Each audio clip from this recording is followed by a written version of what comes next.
perfectly loved by God, perfectly forgiven. Ano pa? Righteous and holy. Sunod. So yan, ayaw malipat talaga, ano? We are a child of God. In Christ, we are a new person. And in Christ, we are blessed and highly favored. Pinananampalatayaan po ba natin yung mga bagay na yan? Amen. Pinananampalatayaan po natin yung bagay na yan na tayo ay minahal ng Diyos noong una pa man. Amen po ba? Tayo ay pinatawad ng Diyos, hindi lang sa konti, kundi pinatawad perfectly. Ibig sabihin, yung mga kasalanan mong gagawin, nagawa, at gagawin pa lang bayad na lahat dahil sa Panginoong Jesucristo. Sunod, we are righteous and holy because of Jesus Christ. Tama po ba? Dahil sa pagkamatay ng Panginoong Jesucristo, ang dugo ng Panginoon ay patuloy na nasa atin, bumabalot sa atin, kaya pag ang Diyos ay tumingin sa atin, ang nakikita niya si Kristo na kanyang anak, hindi yung ating karumihan. Kasi po dati, noong mga panahon na hindi po nangyayari na yung New Testament kung saan namatay si Kristo at muling nabuhay sa Old Testament, sabi po doon, kahit na daw po tayo ay gumawa ng gumawa, ang lahat ng iyon ay basahan lamang sa harap ng Panginoon. Pero salamat sa Diyos dahil we are righteous and holy dahil sa kanyang mga ginawa. At higit sa lahat, dahil kay Kristo, tayo mga anak ng Diyos. Sino po ba mga anak ng Diyos dito? Ayan, marami mga anak ng Diyos. And sabi pa dito, we are a new person. Dahil kay Kristo, tayo ay bago na. Tama po ba? Pakita mo nga yung tabi mo. Patuloy ka bang binabago ng Panginoon? Ayan. Sunod. Dahil kay Kristo, dahil sa kanyang mga ginawa, we are blessed and highly favored. Tayo ay pinagpala na, hindi pagpapala, kundi pinagpala na tayo. We are charito, di ba? We are charito. Ngayon, mga kapatid, lahat po ng mga bagay na yan ay dapat talagang sa sarili po natin, hindi lang basta sinasabi po natin. Tama po ba? Dapat talaga buong puso at talagang indiklar natin, pinananampalatayaan natin na lahat ng yan ay mangyayari sa ating mga buhay. At isa lang po yan, kapag ka po wala itong title po natin ngayon, ngayong umaga na to, ang title po natin ay In Christ. Hulaan po natin. Hulaan. Ayan. Mamaya may 50 pesos kayo pag hulaan. So yan, in Christ, we trust. Lahat po ng mga pinag-aralan po natin, kung hindi po tayo magtitiwala sa ginawa ng Panginoon, lahat po ng yun ay baliwala. Tama po ba? Lahat po, kung pinideklara mo palagi, pinagpala ka, dinideklara mo lagi, highly favored ka, pinatawag ka ng Panginoon. Pero hindi ka maniniwala sa ginawa ng Panginoon, hindi ka magtitiwala na lahat ng iyon ay dahil sa Panginoon, hindi po mangyayari sa buhay po natin. Kaya nga bago natin banggitin yung in Christ, yung highly favored, di ba may nakauna? In Christ, we are highly favored, we are blessed and highly favored. In Christ, we are perfectly forgiven. So dapat talaga, ang unang pinanampalatayaan natin, si Kristo. Dahil pag pinanampalatayaan natin si Kristo, pinaniwalaan, nagtiwala tayo sa Kanya, lahat ng yan ay susunod na sa atin. Amen po ba? And sunod, sabi po sa Hebreo chapter, wait lang pala. Yan. Sa panahon po pala ngayon, mga kapatid, yan. May mga iba't ibang paraan po ang tao kung paano natin masasabi na tayo ay nagtitiwala sa Panginoon. Maaring naging isa ka na rin dito, pero kadalasan po nakikita ko dito, mga hindi pa nakakilala sa Panginoon. So hindi po ito pambabash. Kung meron po nanonood sa online, hindi po ito pambabash na binabash natin ibang religion. Pinapakita ko lang po sa ating lahat na hindi po tayo dapat nagbe-base sa ganitong paraan. So, una, pagka nag-scroll ka sa Facebook, nakita mo to. Pag malapit ka sa Diyos, malayo ka sa sakuna at anumang kapahamaang panilang kung Amen. Di ba? Di ba nag-scroll ka sa Facebook, tapos nakita mo yan. Di ba? Sabi daw, nalalapit, kapag ka daw ikaw ay malapit sa Diyos, kailangan mo mag-type ng Amen sa post na yun. Diba? Tapos minsan makukonsensya ka ba? Holy Spirit to, nakakaano naman, di ko na Amen, di ba? Pero hindi po doon nasusukat pala ang pagtitiwala natin sa Panginoon. Isa pa. Sunod. Ay talaga. Eto pa. Huwag niyo lang tawa ng post na to. Salamat sa Diyos. Kahit isang minuto lang. Di ba? Marami tayong makikita iba't ibang ganyan sa Facebook na talagang kumukuha ng konsensya ng isang tao. Tama po ba? Minsan, kapag hindi ka nakitang na-comment dyan, ibig sabihin pa nun, hindi ka na nagtitiwala sa Diyos. Di ba? Yung sunod, ito ba? Pasensya na sa mga nakakawin. Habang buhay ka swertihin kapag nag-thank you ka kay Lord. Kung may hawak kang cellphone ngayon, maaari ka bang magpasalamat sa Diyos? Ayan. So, marami tayong bagay na ganyan na nakikita sa Facebook na minsan sinasabi natin o minsan baka pinag-isa na rin tayo sa pinaliwanag natin na kapag nag-comment tayo dito, kapag nag-type tayo ng amen dito, nagtitiwala na tayo sa Panginoon. Wala po kayong mababasang ganun sa Bible. Ano? Ang pagtitiwala po sa Panginoon, sabi sa Hebreo chapter 11, yan. Ayaw pa po. Sabi po sa Hebreo chapter 11 verse 1, now, faith is confidence in what we hope for and assurance about what we do not see. Ibig sabihin, ang pananampalataya natin o ang pagtitiwala natin sa Panginoon, hindi lang basta nag-post ka, lalagay mo sa caption mo, I trust in God. Diba? Minsan nagpo-post tayo, nag-share tayo, nakalagay, I trust in God. Pero isa mga kapatid na gusto kong sabihin sa inyo, na even na wala tayong nakikita gano'n sa Facebook, dapat nagtitiwala tayo sa Panginoon. Amen? Kahit na wala tayong nakikita mga gano'ng post, di ba? Paano kung burahin ni Lord? Kaya, loobin ng Panginoon, mawala yung Facebook, yung mga post na yan. Ibig sabihin, hindi ka na makakapag-comment. And ibig sabihin, hindi ka na rin pa nagtitiwala sa Panginoon. Di ba? So, even po, nawala yung mga post na yan, ang pananampalataya sa Panginoon, even na hindi mo siya nakikita, nagtitiwala ka pa rin sa Kanya. Amen po ba? Ngayon, ang tanong, nakikita po ba natin ang Diyos? Nakikita, dito mo nakikita dito sa Diyos. Yan. So wala po nakikita sa Diyos kasi po ang Diyos natin ay sobrang banal. Kaya pagka po tayo sa Kanya, sabi, naalala ko si Moises, di ba? Tinawag siya ng Panginoon, ang pinakita lang ng Lord sa Kanya, yung likod. Di ba? Pero ang Diyos po na sobrang banal kasi makasalanan po tayo. Ngayon po, kapag ang Diyos na banal, humarap po tayo sa Kanya, sobrang kabanalan po niya, mamamatay po tayo. At ang tanong, yung Diyos po ba na sinasamba po natin, nakikita po ba natin? Eh bakit po pinananampalataya at bakit po pinagkakatiwalaan? Di ba? Nagtitiwala tayo sa Kanya kahit na hindi natin siya nakikita. Ang tawag doon, pananampalataya. And sabi nga po sa John 4:24, di ba? God is spirit and His worshipper must worship in the spirit and truth. Ibig sabihin, ng Diyos po natin ay espiritu. Nakakita, pagka ba sinabi natin espiritu, ibig sabihin, nakikita po ba natin? Hindi, di ba? Pero ang Panginoon, binabali niya po yung mga ganong paniniwala. Kasi po, ganito yan eh. Ang tao po kasi, bago siya maniwala, bago siya magtiwala sa Panginoon, kailangan muna niyang mayroong makita. Di ba? Ang tao po kasi, halimbawa, hindi siya maniniwala hanggat wala siyang nakikita. Hindi siya magtitiwala hanggat walang nakikita yung kanyang mga mata, hanggat wala siyang nahahawakan. Pero gusto ko pong makita sa inyo, ipakita sa inyo, eto, bibigyan ko lang po kayo ng konting kaisipan. Nung po bang ipinanganak ang Panginoong Kristo, siya po ba ay sanggol? Mukha ka lang naniniwala. Nung pinanganak po ba ang Panginoon, siya po ba ay sanggol? Amen. Diba? Pinanganak sa Saban, kaya po minsan pinagdiriwang natin yung December 25. Dahil yun daw po ang pagsilang ng Panginoong Kristo. So, gusto ko po sabihin sa bawat isa sa atin. Di ba, ang sabi po sa Bible, sa Old Testament, kapag walang pagtagas ng dugo, walang kapatawaran sa ating mga kasalanan. Tama po ba?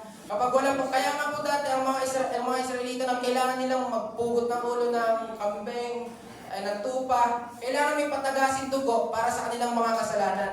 Ngayon, kung iisipin po natin, di ba pwede naman, na bata pa lang si Kristo, baby pa lang, pwede na sigurong patigisin yung dugo niya at mamatay siya sa krus ng Kalbaryo kung rin siyang mabuhay bilang baby. Naisip po ba natin yan? Pero bakit kailangan pa niyang tumanda hanggang 30 years old at magpapako sa krus ng Kalbaryo at ipakita yung kanyang pagmamahal sa atin? Kasi nga po ang tao, kapag walang nakikita, hindi naniniwala. Yun po kasi yung nature ng isang tao. Ngayon po, ang gusto po ng Panginoon, kasi di ba, halimbawa sa atin pong mga Kristiyano, kung wala naman pong Bible na nagsasabing ganito ang pamumuhay ni Kristo, maniniwala po ba tayo? Maniniwala po ba tayo? Di ba, hindi tayo maniniwala kasi nga ang tao, ang kaisipan ng tao, hanggat walang nakikita, hanggat walang nahahawakan, hindi maniniwala. And binali po ng Diyos ang lahat ng iyon. At meron pong kwento sa Bible, ito po yung araw na ang Panginoong Jesucristo ay nailibing, di ba, namatay, pagkatapos niya mamatay, siya ay inilibing sa, alam niyo yung yung bato na ginugulong, yung bilog yung bato. So ngayon, sabi po dito, basahin po natin. Marcos 16:1 to 6. Pagkaraan ng araw ng pamamahinga, si Maria Magdalena, si Maria na ina ni Santiago at si Salome ay bumili ng pabango upang sila ay magpunta sa libingan at lagyan ng pabango ang bangkay ni Jesus. And number 2, kinaumagahan ng linggo. Sa pagsikat ng araw, sila ay nagpunta sa libingan. Ngunit sila ay nagtanong sa isa't isa, sino kaya ang maaari nating mapakiusapang maggulong ng bato na nakatakip sa pintuan ng libingan? Nasabi nila iyon dahil napakalaki ng bato. Ngunit nang matanaw nila ito, nakita nilang naigulong na ang bato. At pagpasok nila sa libingan, may nakita silang isang binatang nakasuot ng mahaba at maputing damit at nakaupo sa gawing kanan at sila'y natakot. At sabi pa dito, ngunit sinabi nito sa kanila, huwag kayong matakot, hinahanap nyo si Jesus na taga Nazaret na ipinako sa krus. Wala na siya rito. Siya'y binuhay ng Diyos. Tingnan ninyo ang pinaglagyan sa Kanya. Ngayon, meron po ba kayo napansin sa kwento? Diba? Kung magpapakaaralan po natin, nung nabubuhay pa po ang Panginoon, lagi niya yung pinapaalala sa kanyang mga tagasunod na pagkatapos ng 3 araw, makita din sa uli papatay na anak ng tao, hindi siya mabubuhay pagkatapos ng 3 araw. Lagi niya pong ipinapahiwatig yun sa kanyang mga tagasunod. And kung mapapansin po natin sa kwento, si Maria Magdalena nagdala ng pabango para pumunta doon sa libingan ni Jesus kasi lalagyan niya yung kanyang katawan. Eh di ba po, hindi kaya niya alam na pagkatapos ng 3 araw mabubuhay ang Panginoon. Pero bakit ganun pa rin yung kaisipan nila? Kasi nga, ang alam nila na ang Panginoon, yung katawan ng Panginoon, nandun pa rin sa kanyang libingan. Kaya pupuntahan nila at lalagyan nila ng pabango. Nagigets mo niyo ba yung gusto ko sabihin? Ibig sabihin, etong mga ito, matagal na nakasama ng Panginoon, matagal na pinahiwatig ng Panginoon, pero bakit parang hindi sila nagtitiwala? Sinabi ng Panginoon na pagkatapos ay 3 araw, ako'y muling mabubuhay. At isa sa pinakamatindi dito mga kapatid, Marcos, talong po tayo ng 10. Ang sabi dito, nagpunta si Maria Magdalena sa mga tagasunod ni Jesus upang ibalita sa mga ito ang kanyang nakita. Sila noon ay kasakalukuyang nagluluksa at umiiyak. Hindi ba dapat kapag ang Panginoong Diyos mo ay buhay, dapat nagsasaya ka? Tama po ba? Di ba kapag ang Diyos na buhay na pinanampalataya at sinunod mo, kapag nalaman mong buhay, di ba dapat sumasamba ka sa Panginoon? Pero bakit kasalukuyan nagluluksa at umiiyak? Verse 11, pinakamatindi. Ngunit ayaw nilang maniwala nang sabihin ni Maria na si Jesus ay buhay at nakita niya. Pagkatapos, nagpakita rin si Jesus sa 2 alagad na naglalakad papuntang bukid. Subalit iba ang kanyang anyo noon. Bumalik agad sila at ibinalita sa kanilang mga kasamahan na nangyari. Ngunit ayaw din silang paniwalaan ng mga ito. 14. Pagkatapos na makita ni Jesus nagpakita si Jesus sa 11 alagad habang kumakain ang mga ito. Sila ay pinagalitan niya dahil sa hindi nila pananalig sa kanya at dahil sa katigasan ng kanilang ulo. Dahil ayaw nilang maniwala sa mga nakakita sa kanya pagkatapos na siya'y muling mabuhay. Mga kapatid, nakakalungkot. 12 disciple, mula dumating si Lord dito, nagturo kasama niya. Diba? Hanggang mamatay siya, kasama niya ang mga disciple niya. Pero ganun pa rin pala mga kapatid. Kahit pala nakaranas ka ng himala sa Panginoon, kahit pala naging sabihin natin, matagal ka ng Kristiyano, matagal ka ng mananampalataya ng Panginoon, Pero on the other hand, hindi ka pa rin, pwede pa lang hindi ka nagtitiwala sa Diyos. Di ba? Nakakalungkot. Pwede ba lang sabihin mo, lagi ka nandito sa church? Di ba? Lagi ka nandito, nakikinig ng salita ng Diyos. Minsan niya, makinig ka pa, lahat ng gawain, inaatinan mo na. Magkaalam mo sa Panginoon. Pero at the end, pwede pa lang hindi ka pa rin nagtitiwala at naniniwala sa Panginoon. Di ba? At naniniwala ko yung mga tigabubulo na nagtitiwala sa Panginoon. Amen mo ba? Ang tanong, why we should trust God? Bakit nga ba natin kailangan magtiwala sa Panginoon? Lahat mo ba tayo nagtitiwala sa Panginoon? Amen. Bakit nga ba natin kailangan magtiwala sa Diyos? Diba? Kung tatanungin natin, bakit nga ba natin kailangan pagkatiwalaan siya? Unang-una, because He is our Lord. Pinagkakatiwalaan natin ang Panginoon dahil siya mismo ang ating Panginoon. Tama ba? Pag sinabi natin Panginoon, pag sinabi, ibig sabihin, nagpapasakop ka sa kanyang pamamahala. Ano man yung gagawin niya, ano man lahat ng sasabihin niya, ano man lahat ng mga plano niya sa buhay, o mga plano niya, dapat nagtitiwala ka na gagawin niya to kasi nga Panginoon mo siya. Tama po ba? And tayo, bilang mga Kristiyano, we accept Jesus Christ as Lord and Savior. Minsan kasi nakakalungkot, tinatagap lang yung Panginoon bilang Savior lang. Tagapagligtas lang ng ating buhay, pero hindi natin Panginoon. Mga kapatid, kaya nga po ang Bible po ang Bible is specific po talaga. Ang sabi dito, accept Lord as your Lord and Savior. Hindi pwedeng tagapagligtas mo lang siya, dapat Panginoon mo rin siya. At dahil Panginoon mo rin siya, dapat nagtitiwala ka sa Kanya. Amen po ba? Na ano man ang nangyayari sa buhay mo, ano man ang pinagdaraanan mo sa buhay, nahihirapan ka, nawalan ka ng trabaho, ano man ang nagkaroon ka ng siko sa heart, di ba? At the same time, nagtitiwala ka sa Panginoon. Amen po ba? Amen. Sabi po sa Romans chapter 10, verse 13, dahil sinasabi sa kasulatan, maliligtas ang lahat ng tumatawag sa pangalan ng Panginoon. Ito po, Romans chapter 10, verse 13 ay sinasabi niya po sa mga Kristiyano. Ang pinagsasabihan po dito yung mga Kristiyano. Ang sabi po dito, tumatawag. Ibig sabihin, bilang Kristiyano, expected na talaga na tumatawag ka sa Panginoon. Amen po ba? O tuwing prayer meeting lang natin tinatawag ang Panginoon. O tuwing may problema lang natin tinatawag ang Panginoon. Ang nakakalungkot pa mga kapatid. Kaya, eto sa akin, opinion ko lang. Feeling ko, kaya minsan inaalaw ng Lord yung mga malalakas na bagyo. Para mawala lahat. Sa Diyos lang tayo magtiwala. Kasi kung makikita po natin, tuwing may bagyo, ang mga tao, nagpo-post, I trust in God. Titiwala ko sa Panginoon, tulungan mo kami. Nung masaya, nung anong bagyo, tagay tayo pare. Gala tayo pare. Trip tayo pare. Kasi bakit? Di nakaramdam ng hirap. Kaya mga kapatid, napakaganda. Na ano man na nararanasan natin, maganda o pangit, nagtitiwala at tumatawag tayo sa Panginoon. Amen. Bakit? Kasi ang pagtawag sa Panginoon, ang paglapit sa Panginoon, it is a sign na nagtitiwala tayo sa Kanya. Example, lagi akong tumatawag kay Kuya Eko. Nagpapatulong ko sa lahat, sinasabi ko sa Kanya. Ngayon, dahil lahat sinasabi ko sa Kanya, ibig sabihin na nagtitiwala ako sa Kanya. At alam kong matutulungan niya ako. Ganon din dapat tayo bilang mga Kristiyano. Ano man nararanasan, wala kang magulang, tumatawag ka pa rin sa Panginoon. Amen po ba? Amen. Kasi po, ang pagpapala ng Panginoon, hindi po natin makikita sa nakikita ng mata. Pinaka-the-best na pagpapala nung iniligtas ka ng Diyos, yun ang pinaka-the-best na pagpapala po. Kasi hindi lahat niligtas at hindi lahat ligtas sa Panginoon.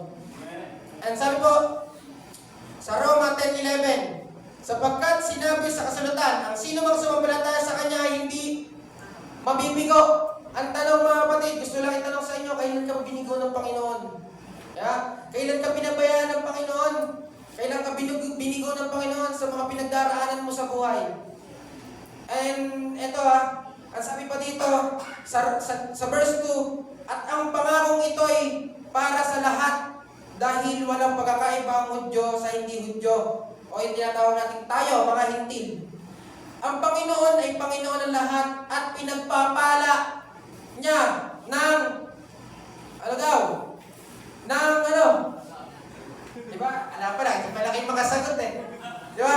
Pinagpapala niya ng masagana. Masabi sa Romans chapter 10 verse 12, pinagpapala niya ng masagana. Ibig sabihin, Nung nagtiwala ka sa Panginoon, hindi lang pala kaligtasan ang tinanggap mo, pinagpala ka na rin pala ng Panginoon. Amen po ba? Pero minsan, taliwas sa mga nakikita natin, di ba? Pinagpala ba talaga ako ng Panginoon? Nung buksan mo yung rep mo, nakita mo, puro tubig. Buti ka may rep ka pa, di ba? Yung ibang tao walang rep, di ba? Kung titignan po natin yung mga bagay na gano'n, parang hindi naman. Kasi nga po, ang pagpapala ng Panginoon, hindi lang sa pisikal, hindi lang sa anong bagay. Ang pagpapala ng Panginoon, gumising ka lang ngayon, pinagpala ka na ng Diyos. Ayan po ba? And pangalawa, bibilisan na lang po natin turo na to. Sunod, sabi dito, because He is our Savior. Pag sinabi po nating Savior, tagapagligtas. Kaya tayo nagtitiwala sa Kanya dahil tagapagligtas natin siya. Diba? Nung tanggapin natin ng Panginoon, Lord, I accept you as my Lord and Savior. Ang sabi po sa Awit, chapter 62, verse 7 to 8, nasa Diyos ang aking kaligtasan at karangalan. Si David po ang nagsasalita dito. Siya ang matibay kong batong kanlungan. Siya ang nag-iingat sa akin dahil siya ang nag-iingat sa atin. Ano? Ang tanong, di ba, natanong ko na sa inyo kanina, hindi man tayo pinababayaan ng Panginoon. Tama po ba? At isa pa, gusto ko lang pong bigay sa inyo yung idea na ito. Kung ang Panginoon ay iniligtas tayo sa bagay na hindi natin kayang iligtas ang ating sarili, alam niyo po ba kung ano ito? Siyempre, yung isang bagay na hindi natin kayang iligtas yung sarili natin, yun yung kasalanan na meron tayo. Di ba? Kasi ang tao po mga kapatid, hanggat, diba, sabi na natin kanina, hanggat walang pagubulay ng dugo, hanggat hindi na pa ako Panginoon Jesucristo, hanggat ay walang kapatawaran sa kasalanan. Gusto kong sabihin sa ating mga kapatid, iniligtas ka ng Diyos sa kasalanan na hindi mo kayang iligtas yung sarili mo dahil kapag namatay ka, dahil meron kang kasalanan, mapunta ka sa impyerno. Tama po ba? Kapag ikaw ay makasalanan tao, ikaw ay nagawa ng kasalanan, punta ka sa impyerno, directly punta ka sa impyerno. Pero napakakatuwa sa Panginoon yung biyaya ng Diyos sa ating mga kapatid. Nagtiwala tayo sa Panginoon, tinanggap natin siya bilang sariling Panginoon at tagapagligtas, at iniligtas niya tayo sa lahat ng ito. And sabi po dito sa Awit chapter 62 verse 7 to 8, verse 8, kayong mga mamaya ng Diyos, magtiwala kayo sa Kanya sa lahat ng oras. Sabihin sa Kanya lahat ng suliranin dahil siya ang nag-iingat sa atin.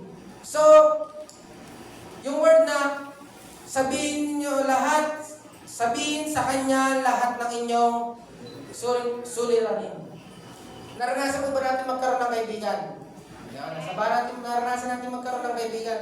Di ba? Mas madalas ka pa nga nag-o-open sa kaibigan mo kaysa sa nanay mo. Di ba? Mas madalas ka nag-o-open sa mga malalapit sa buhay mo. Kasi naniniwala ka na kapag nag-open ka sa Kanya, alam mo, katiwa-tiwala yung tao na ito. Di ba? At ganun din ang Panginoon po natin. Dapat, bago tayo lumapit sa lahat, sa Diyos muna tayo dapat lumalapit. And, ang paglilingkod po, mga kapatid, minsan, ang nakaka-apekto sa paglapit natin sa Panginoon, yung mga meron tayo. Tama po ba? Example, practical, in a practical way. Magpe-pray ka na, magdi-devotion ka na, pero dahil tumunog yung Facebook mo, di ba, nag-scroll ka na, nakalimutan mo na magbasa ng Bible. And, kung titingnan po natin, maraming mga bagay na dumidistract sa isang Kristiyano para hindi niya magawa ang kalooban ng Panginoon. Di ba? Kaya talaga kung titingnan po natin, wala tayong magagawa sa sarili po natin. Ang kailangan po natin, fully trusted at fully buo na pagtitiwala sa ating Panginoon. And, at sabi mo dito, the more na lumalapit tayo sa Panginoon, the more na nagtitiwala tayo sa Panginoon. Ibig sabihin, the more na nagpe-pray ka sa Panginoon, the more na binibigyan mo ng oras sa Panginoon, ang ibig sabihin lang nun, the more na nagtitiwala ka sa Diyos. Kasi, the more na, ay dalawang tao, si Ian at si Jeric. Ngayon, kaibigan ko silang dalawa. Ngayon, pag may problema ako, madalas ako nagsasabi ng problema ko kay Ian. Lagi ko sinasabi na ng problema ko sa kanya, inuubig ko lahat. Madalas akong lumalapit sa kanya kaysa kay Jeric. Gusto ko itanong sa inyo, sa tingin nyo, kanino ako mas nagtitiwala? Kay Ian, bakit? Kasi, madalas akong lumalapit sa Kanya. Ganon din po sa ating Panginoon. Ang problema, sa paglapit natin sa Panginoon, Marami tayong distraction na pinagagawa sa buhay natin. Marami tayong inuuna na bagay. Pero dapat ang inuuna natin yung paglapit natin sa Diyos at pagpapakita yun ng pagtitiwala natin sa Kanya. And, pangatlo, bakit ba natin kailangan magtiwala sa Panginoon? Sunod, because we are weak. Mahina tayo. Bakit sabi nung, di ba, sabi sa declaration natin, we are strong. Di ba? Kasi, sabi dito, because we are weak in our own self. Ibig sabihin, mahina tayo sa sarili lang natin. Tama po ba? Mahina na naman tayo magagawa sa sarili lang nating lakas, sa sarili nating kakayahan. Ano mang meron tayo, mahina tayo.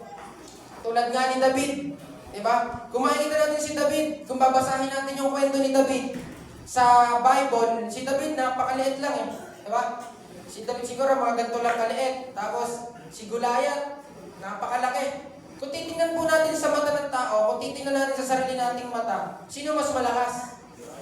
Si Goliath, di ba? Hindi mo naman sasabihin na mas malakas si David. Bakit? Napakaliit kasi ni David. Pero ang nilabanan niya, napakalaki. Goliath. So kung titingnan po natin, no, makikita natin sa physical features or physical na pangatawan ni David, napakahina ni David kung titingnan natin kay Goliath. Kasi napakalaki ni Goliath, buhubugin lang siya ni Goliath, di ba? Pwede siyang tupiin sa tatlo ni Goliath. Pero kung titingnan po natin, ginawa niya pa rin. Kasi bakit? Ang alam niya, sarili niya, mahina siya at nagtiwala siya sa Diyos. Amen. Sa tingin niyo, kung nung lumaban si David kay Goliath, at hindi siya tumawag sa Panginoon, sa tingin niyo mananalo kaya si David? Hindi. Bakit? Kasi naniniwala siyang malaki man si Goliath, mas malaki kasi yung Diyos niya na pinagkakatiwalaan niya. And sunod, yung kwento ko, favorite na kwento ko to eh. Diba, si Gideon. Sino nakakilala kay Gideon? Siya yung humati ng dagat, di ba? So, si Gideon, dahil joke lang po. Si Gideon, siya yung nagigiik ng trigo sa ubasan para di siya mahalata, di ba? Kung titignan natin, duwag si Gideon. Tama ba? Duwag si Gideon, mahina si Gideon. Pero naniniwala kasi siya na duwag man si Gideon, malakas naman ang ating Panginoon. Eh, di ba? Kasi bakit? Kung ako ang kawal nun, di ba ang natira lang sa kanila, 300 lang, tapos lalabanan mo, napakadaming tao. Napakadaming kalaban. Kung titignan mo, ang hina niya. Pero dahil sa pagtitiwala sa Panginoon, nagawa niya. Tama po ba? Yun po ay dahil sa pagtitiwala niya sa Panginoon. At kaya din pong gawin ng Diyos sa buhay po natin yun. Sa pamagitan ng pagtitiwala natin sa Kanya. At accept po na sa sarili natin, mahina po tayo. Sabi mo sa katabi mo, mahina ka kundi dahil kay Kristo. Ayan, dahil na kay Kristo, kaya ka lang malakas. Di ba? Ibig ko lang sabihin doon, na magtiwala talaga tayo sa Panginoon na wala tayong magagawa sa sarili po natin. Amen po ba? Amen. Sabi sa awit, chapter 28, verse 7, kayo ang nagpapalakas at nag-iingat sa akin.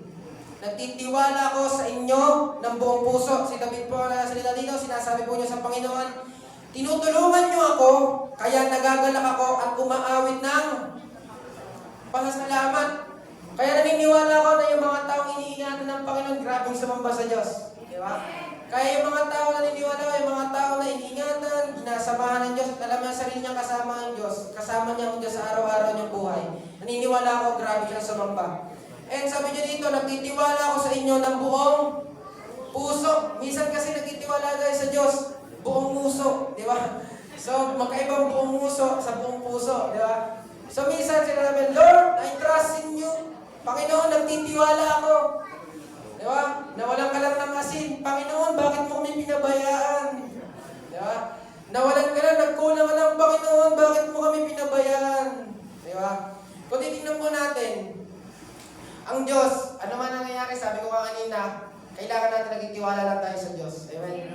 Kasi po, naniniwala tayo na pangit o mabuti man ang pangyayari, still ang Diyos ay nananatiling mabuti at karapat-dapat pagkatiwalaan.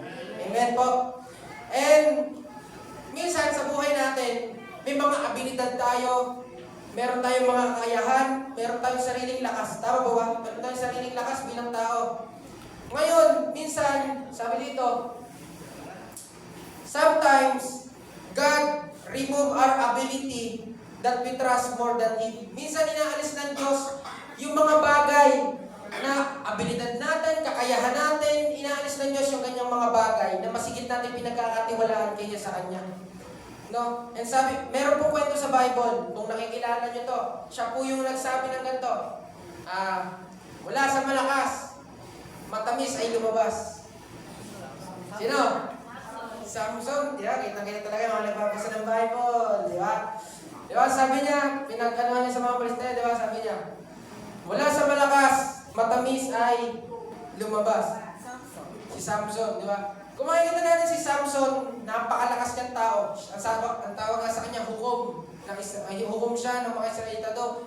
Sabi sa kanya, pagtatanggol niya yung mga Israelita sa mga kalaban dahil sobrang lakas niya. Sabi nga sa Bible, kung babasahin natin kwento niya, yung lubid, para niyang nilalagot lang niya na parang sinusunog na sinulid. Di ba? Ganong kalakas.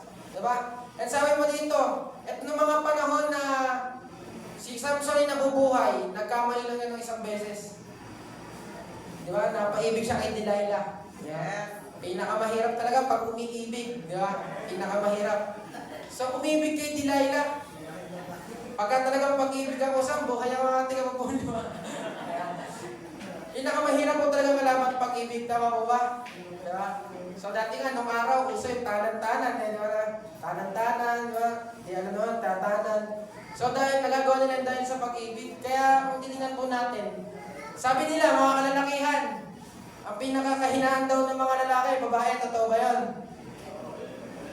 Totoo ba? Hindi na, baka hindi makasagot So, titingnan po natin, totoo lang naman talaga. Siyempre, magugustuhan niya ba kung hindi maganda si Delilah? Di ba? So, dumating yung panahon na gustuhan niya si Delilah. Bakit ba bawal? Kasi si Delilah ay kaaway. Di ba? Kaaway ng Israelita. Dumating ang panahon, umibig siya kay Delilah. Ngayon, nangyari, inutu-utu siya ni Delilah. Di ba? Kaya kung tayo iibig, doon na sa Kristiyano, di ba? Huwag na doon sa hindi Kristiyano kasi utu-utuin ka lang nun. Di ba? So, umibig siya kay Delilah, inutu-utu, hanggang sa makuha yung gusto niya, hanggang sa napaamin si Samson. Di ba? Napaamin si Samson sa kahinaan niya. Ang kahinaan niya pala, pag pinutol yung kanyang daliri sa paa, ay buhok ba? Pag pinutol yung kanyang buhok, hihina siya. Di ba? So, ang ginawa ni Delilah, pinatulog niya, nilambing niya si Samson. As ang ginawa niya, kinalbo niya. Kaya sinimigal po niya, kinalbo niya. So, dumating yung sinabi niya, pare, nandito na. Dito na si Samson, nandito na dito sa bahay. Kaya, pumunta kayo ng mga kalaban doon, hinuli si Samson. Nang paghuli ni Samson, pagsuntok niya, di ba? Wala siyang maibigay ng lakas. Nawalan ka nila ng lakas, di ba? Kasi nga naputol yung kanyang buhok. Kung makikita natin doon mga kapatid, napakahirap. At dumating sa Panginoon na sinuway niya yung kanyang magulang dahil sa kanyang pag-ibig kay Delilah. Sabi niya, basta gusto ko siya eh. Sabi niya sa tatay niya, gusto ko siya, basta alam magawa, gusto ko siya. Ganun lang ginagawa ni Samson hanggang sa yun, ginawa niya gusto niya. Diba? Ginawa niya lahat ng gusto niyang gawin sa buhay niya. Hanggang sa dumating pa, hinuli siya, ito ang nangyari. Dinukot ang kanyang mata. Diba? Naalala ba natin? Dinukot ang kanyang mata, tinorture. Diba? Kasi ang tao, tapos tingin mong pumikit. Tapos pagka pumikit ka, maglakad ka ng diretso. Hindi ka makakalakad. Tama ba? Kasi alakang balance. Tama ba? Kuya ito. Sa science, diba? Pag alakang diba? Iyan. Mababubulbuhan ka. Kasi nga alakang balance, dinukot yung mata niya. And kahit na anong laki ng katawan mo, pag dinukot yung mata mo, di ba? Hindi ka talaga makakalaban. Kami bumibira sa batong mo, di mo nakikita. Diba? So, kahit gano'n lang kalagi katawan mo, alam ka pag dinukot yung mata mo. And sabi sa, dumating yung panahon, ganito. Nagkaroon ng pagtitipon ng mga Pilistaya, ito ang kwento. Sinabi niya sa Hukom chapter 16 verse 26 to 28. Sinabi ni Samson sa utusan na nag-aakay sa kanya, pahawakin mo ako sa haligi ng templong ito para makasandal ako. Ay nasabi ni Samson. 27. Siksikan ng mga tao sa templo. Naroon ang lahat ng pinuno ng mga Pilisteo sa bubungan ay may 3,000 katao, lalaki at babae. Nagkakasayahan silang nanonood kay Samson. Ibig sabihin, tinali si Samson, nilagay sa tapos pinagtripan. Di ba? Pinagtripan siya, pinanood siya ng mga tao. Ito kayo, lumulubin niya natin. Ito alam, magawa. Di ba? Malakas. Kasi bakit ba nagkakaroon si Samson? Kung babasahin Samson, 2 beses lang po siyang tumawag sa Panginoon. Di ba? Nakakalungkot. Di ba? 2 beses lang siyang tumawag sa Panginoon. Unang, sabi dito, first calling. Sa Hukom chapter 15, verse 18, sabi dito, labis ang pagkauhaw ni Samson, kaya tumawag siya sa Panginoon. Sinabi niya, pinagtagumpayin niyo po ako, pero ngayon parang mamamatay na ako sa uhaw at mabibihag ng mga Pilisteo na hindi nakakilala sa inyo. No? Nauhaw kaya lang tumawag. No? So minsan, ganyan na tayo kasi kung kailang lang gipit na tayo sa buhay, tsaka lang tayo tumatawag sa Panginoon. Ano, di ba? Ganun kasi minsan ang isipan natin, mga Pilipino, tsaka pag birthday lang, tsaka lang tayo pupunta sa church, di ba? Kapag kasimbang gabi, kumpletuhin mo yung kasimbang gabi at matutupad yung inyong wish. Di ba? So, gano'n ang paniniwala nating mga Pilipino, mga old style natin, di ba? Na tawag doon, Tagalog na lang, mga paniniwala. Di ba? Na kapag ginawa mo to, ginawa mo yan, di ba? Papalain ka ng Panginoon. Sabi po, sa Hukom, chapter 15, verse 18, kaya pinalabas ng Diyos ang tubig sa may butas ng lupa sa Lehi. Uminom si Samson at bumalik ang kanyang lakas. Ang bukal na ito'y tinatawag na En-Hakkore. Naroon pa ito sa Lehi hanggang ngayon. And pangalawang pagtawag niya, Hukom chapter 16, verse 28, nanalangin si Samson. Pag po ba nananalangin, meaning tumatawag. Diba? Pag nananalangin ka, meaning tumatawag ka sa Panginoon. So kung titignan po natin mga kapatid, si Samson 2 beses lang siyang tumawag sa Panginoon. Sa tingin niyo, bakit? Sobrang lakas na kasi niya. Tama po ba? Kahit na siguro buong militar ang kalaban niya, isang suntok lang niya. Diba? Buwan yung Malacanang, sobrang lakas niya. Diba? Buwan lahat ng kampo ng kaaway, sobrang lakas niya. Napakalakas po talaga kung mabasahin po natin yung Bible, sobrang lakas po niya. And dumating yung panahon na pinalakas siya ng Panginoon, ang gamit lang niya, panga. Buto ng panga ng asno, pinatay niya lahat ang napakadaming Pilisteo. Naipag-away siya. Dumampot siya ng panga ng asno. Ginawa niya parang palakol. Ginawa niya, pinagtatagaan niya yung mga Pilisteo hanggang sa mamatay. At ito po ang sinabi niya. 15:16. Sinabi ni Samson, sa pamagitan ng panga ng asno, pinatay ko ang 1,000 tao sa pamagitan ng panga ng asno. Tinupo ko sila. Diba? Puro ko. Diba? Puro ko.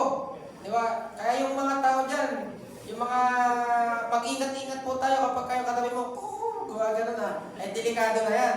Diba? Puro ko na lang. Dahil sa akin, kaya nagkaganyan yan. Dahil sa akin, kaya ako nagawa yung bagay na yan. Dahil sa akin, kaya ako gumanto, nangyari sa buhay na yun, bakit kami pinagpala? Dahil sa aking paghihirap, di ba? Kung di mo lang nalalaman, di ba? Minsan, sinasabi pa ng mga nanay, di ba? Hindi mo lang nalalaman ang paghihirap ko sa iyo. Di ba? Lahat ng ito, di ba?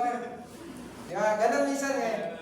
Pero gusto kong sabihin sa ating mga panit, wala kang part sa tagumpay mo. Di ba? Wala kang part dyan. Kung wala si Kristo sa buhay mo, hindi mo mangyayari sa buhay po natin yan. Ang lahat po ng nangyayaring maganda sa buhay po natin, kung pinagpala ka ng Panginoon, praise God. Dahil pinamahan ka ng Panginoon. Kung ikaw ay niligtas ng Panginoon, praise God, dahil kasama mo ang Panginoon. Lahat ng ito ay dahil sa Panginoon. And po ba, ngayon, ano po yung mga sign na tayo ay, sabi ito, the sign of trustlessness. Ibig sabihin, hindi pagtitiwala sa Panginoon. Unang-una, we are self-centered people. Puro tayo na lang magaling, di ba? Jollibee, di ba? Pakitang gila, tayo na lang lagi, tayo na lang. Gusto natin laging tayo. Tama mo ba? May mga bagay kasi na gusto natin ipinagmamayabang natin. Di ba? Lahat na meron tayo, pinagmamayabang natin, pinagmamalaki natin. Ngayon, tinanggal ng Panginoon, iyak ka na, di ba? Luha ka na, lalapit ka sa Panginoon. Panginoon, bakit nangyari sa akin yung mga bagay na ito? So gusto ko sabihin sa atin mga kapatid, dapat tayo self-centered. Dapat si Kristo ang sentro ng buhay mo natin. And, isa pa, malapit na po tayong matapos. Mamaya katapusan ng mundo. Hindi, joke lang. So na dito, you have a doubt to His Word.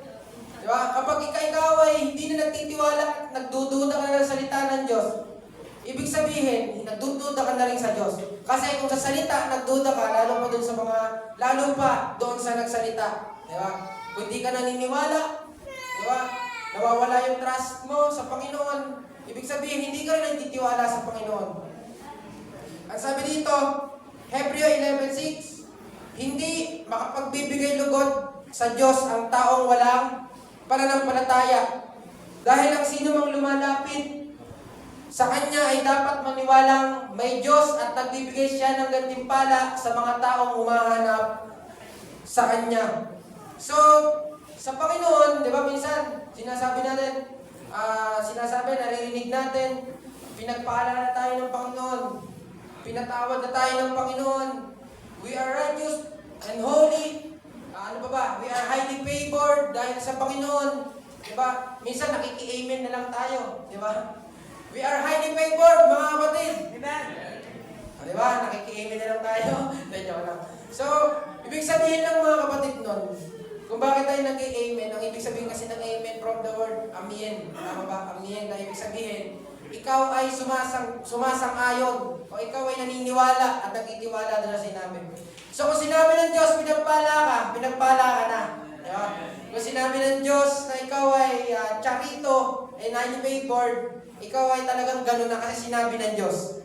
And sabi pa nga sa Isaiah chapter 55, verse 10 to 11, ang ulan at niebe ay mula sa itaas at hindi bumabalik doon hanggat hindi muna nakakapagbigay ng tubig sa lupa at nakakapagpalago ng mga halaman para makapagbigay ng binhi at pagkain sa nagtatanim at sa mga tao. Ganyan din ang aking mga salita. Hindi ito mawawalan ng kapuluhan. Isa sa katuparan nito ang aking ninanais at isa sa gawa ang aking layunin kung bakit ko ito ipinadala. Ibig sabihin, yung mga sinalita pala ng Panginoon hindi pwede bumalik sa Kanya na walang nangyari. Tama ba? Kaya kung tayo po ay pananampalatayaan po natin lahat ng sinasabi ng salita ng Diyos. Di ba? Panampalatayaan po natin bilang mga Kristiyano po tayo dahil naniniwala tayong mangyayari yan dahil sinabi ng Diyos. And, bigyan ko kayo ng example. Di ba? Nung mga nakaraang araw, tuloy-tuloy ang bagyo. Tama mo ba? Sunod-sunod yung bagyo. Sunod-sunod yung bagyo na pumapasok sa ating bansa. Di ba minsan nag-a-announce si Mayor? Di ba sabi ni Mayor, bukas, umulan ngayon, bukas, mga kabataan, private and public, wala tayong pasok. Di ba? Pero pagdating naman ng kinabukasan, na sobrang init, pwede ka magbilad ng palay. Di ba? Dahil sa sobrang init. Pero bakit nangyayari pa rin yung sinabi niya? Di ba kasi nga, Mayor sa sinabi niya, dapat may mangyari doon. Kasi sinabi na ni Mayor yun, kaya dapat hindi babalik sa kanya yun na walang nangyari. Naintindihan mo ba natin? Ibig sabihin, kapag sinabi pala ng tao, kung si Mayor sinabi ng tao, si Mayor ay tao, at sinabi niya yung bagay na yun, at hindi siya mapayag na walang mangyari dahil sinabi niya, ang Diyos pa kaya natin. Di ba? Kaya bilang mga Kristiyano, panampalatayaan, pag sinabi ng Diyos, panampalatayaan natin. Amen po ba? Amen. And isa sa mga ipapakita ko sa inyo, sa mga nakita ko nung nababasa ko ng Bible, na wala talagang tiwala sa Panginoon, ito yung mga Israelita, mga Israelites. Bakit? Ang Diyos, nung sila ay naglalakbay sa kawalan o sa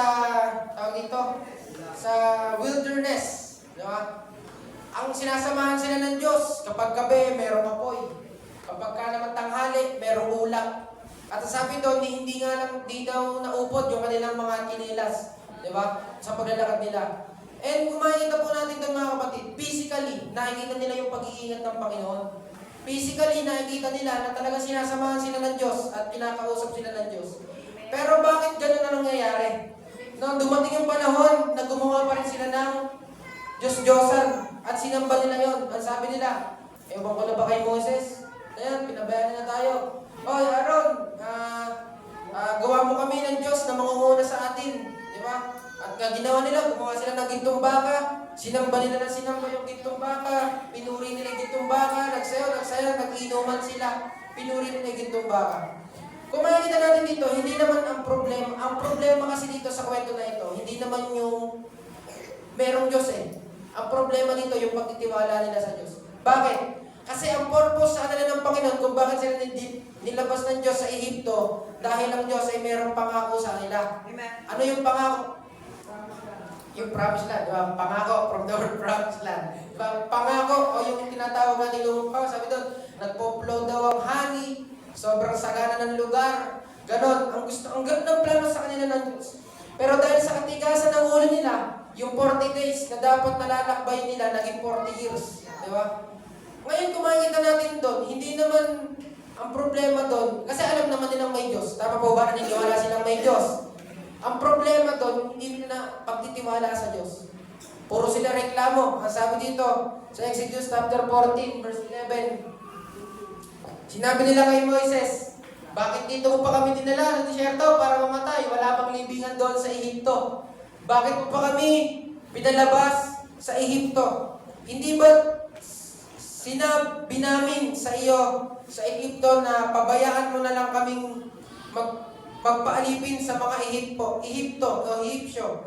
Mas mabuti pang nanilbihan na lang kami sa mga Ehipsyo kaysa mamatay dito sa disyerto. So kung makikita po natin dito mga kapatid, ang mga utak ng Israelita nandun pa din. Diba? Talagang ala pa rin silang pagtiwala ng Panginoon.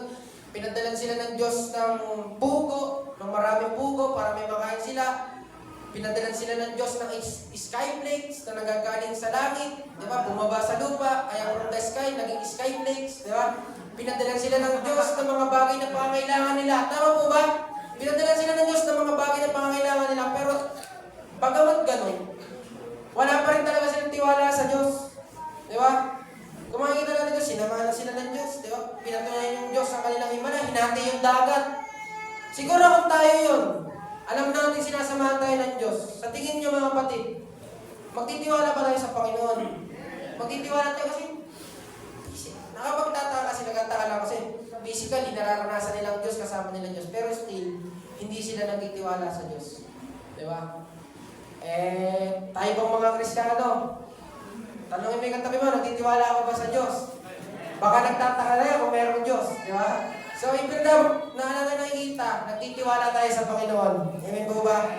At pinakahuli, ito na. Ito na, last na to. Bakit ba kailangan natin magtiwala sa Panginoon? Because His Father is also our Father. Amen.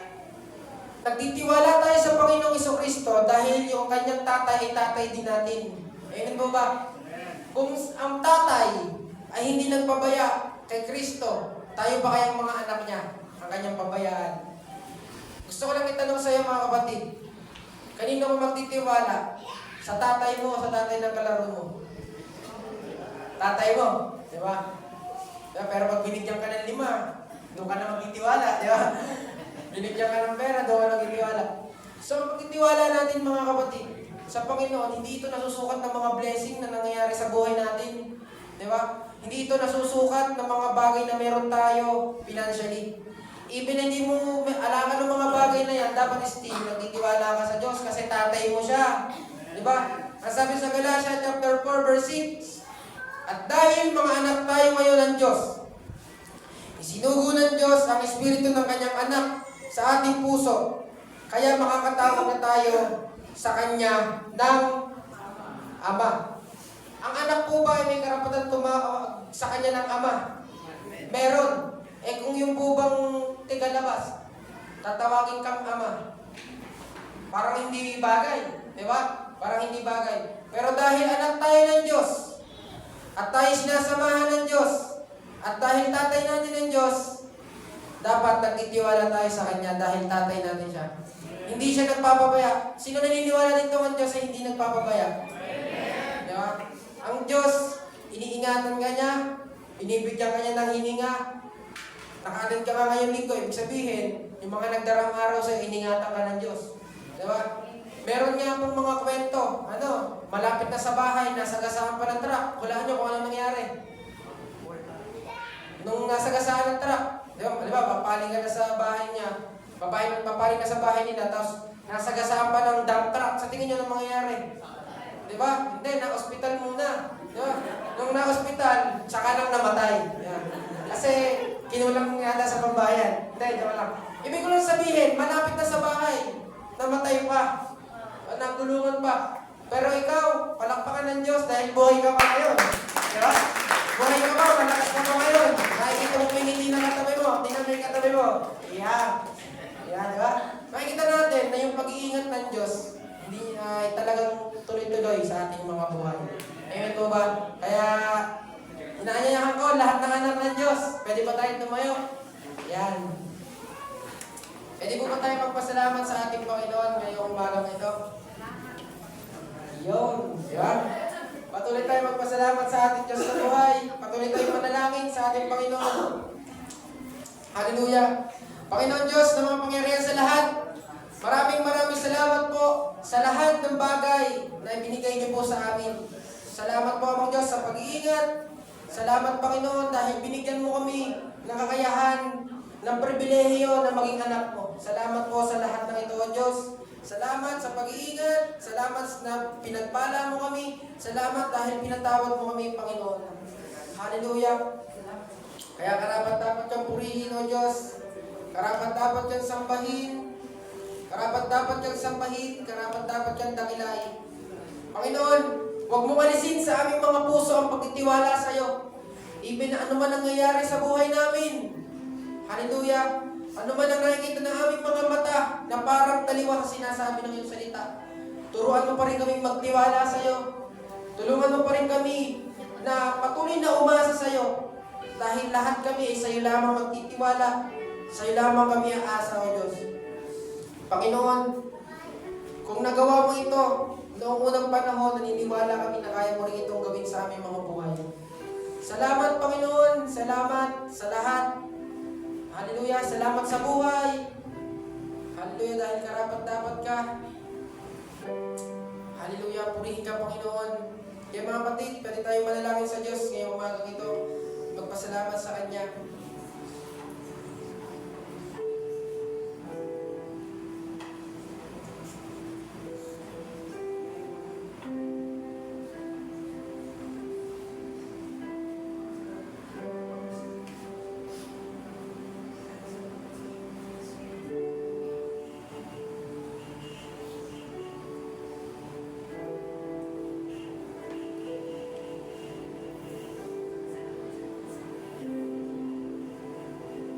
Hallelujah. Panginoon, tanging masasabi lang po namin sa iyo, salamat sa lahat.